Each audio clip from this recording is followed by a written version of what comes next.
Presiden PAS Abdul Hadi Awang berkata pelantikan Ketua Pembangkang baharu akan dibincangkan secara bersama oleh semua parti pembangkang sebelum sidang Parlimen akan datang. Menurutnya, perkara itu memerlukan masa kerana ia melibatkan pelbagai parti, bukan hanya satu gabungan. Kita akan bincang dengan semua pihak termasuk ahli-ahli Parlimen Pembangkang. Ini bukan melibatkan satu parti sahaja, jadi ambil masa sedikit sebelum sidang Parlimen, katanya dalam sidang media.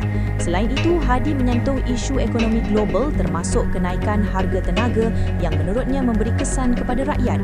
Sehubungan itu, beliau mencadangkan sidang khas Parlimen diadakan bagi membincangkan isu-isu berkenaan secara menyeluruh.